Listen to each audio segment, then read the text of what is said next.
Hello दोस्तों, जय माता दी। आज हम एक और नई कहानी के साथ आप लोगों के बीच में लेकर आ गए हैं। तो दोस्तों, आज हम सुनाने वाले हैं करवा चौथ व्रत की कथा।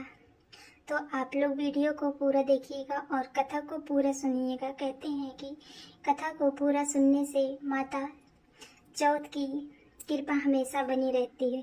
तो चलिए हम करवा चौथ व्रत कथा सुनाते हैं।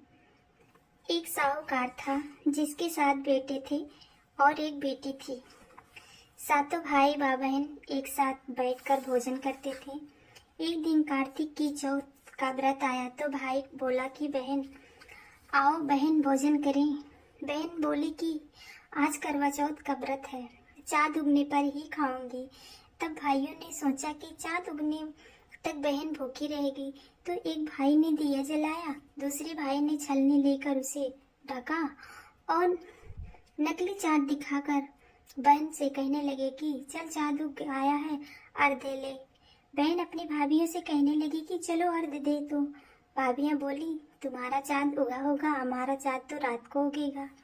बहन ने जब अकेले ही अर्घ दे दिया और खाने लगी तो पहले ही गिलास में बाल आ गया, दूसरे ग्लास में कंकड़ आया और तीसरा ग्लास मुंह की ओर किया तो उसकी ससुराल से संदेशा आया कि उसका पति बहुत बीमार है, जल्दी भेजो। माँ ने जब लड़की को विदा किया तो कहा कि रास्ते में जो भी मिले उसके पल्लों में गांठ लगा देना, पाँव लगना, और जो कोई सुहाग का आशीष दे तो उसके पल्ले में गांठ लगाकर उसे कुछ रुपए देना।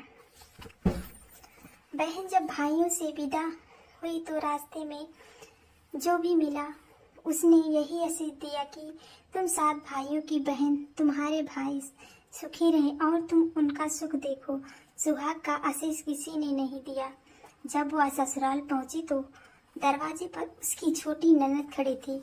वह उसके भी पाँव लगी तो उसने कहा कि सुहागिन रहो, सपूते हो। तो उसने यह सुनकर पल्ले में गांठ बांध दी और ननद को सोने का सिक्का दिया। तब भीतर गई तो सास ने कहा कि पति धरती पर पड़ा है, तो वह उसके पास जाकर उसकी सेवा करने के लिए बैठ गई। बाद में सास ने दासी के हाथ बची कुची रोटी भेज दी।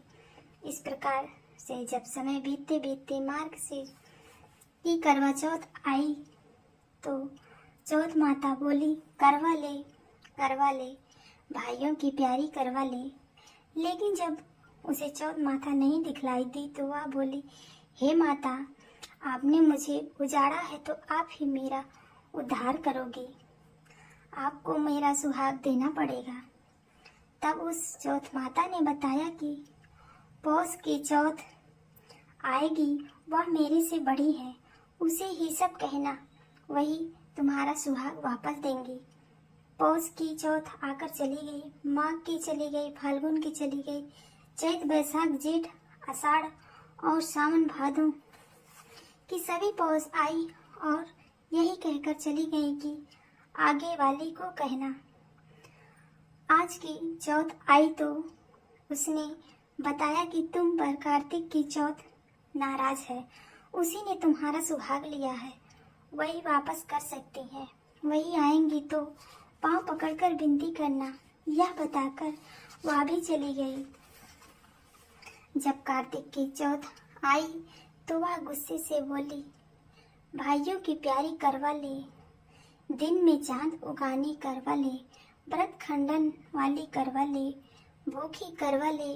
तो यह सुनकर वह चौथ माता को देखकर उसके पाँव पकड़कर गिड़गिड़ाने लगी, हे चौथ माता, मेरा सुहाग तुम्हारे हाथों में है, आप ही मुझे सुहागिन करें।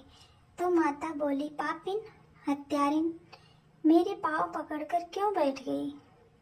तब वह बोली कि जो मुझसे भूल हुई उसे क्षमा कर दो, अब भूल नहीं करूँगी। तो चौथ माता ने प्रसन्न होकर आँखों से काजल, नाखूनों से मेहंदी और टीके से रोली लेकर छोटी उंगली से उसके आदमी पर छींटा दिया तो वह उठकर बैठ गया और बोला कि आज मैं बहुत सोया। वह बोली क्या सोए, मुझे तो 12 महीने हो गए, अब जाकर चौथ माता ने मेरा सुहाग लौटाया है। तब उसने कहा कि जल्दी से माता का पूजन करो।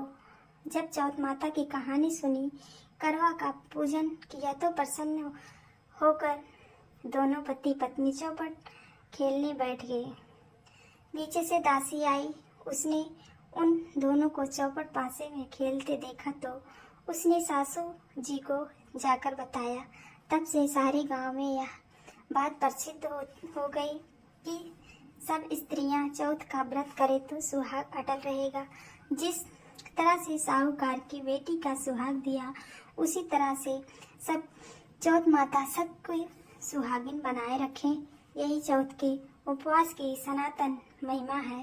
हे करवा माता, जैसे आपने उनके पतियों की रक्षा की, वैसे सभी पतियों की रक्षा करना।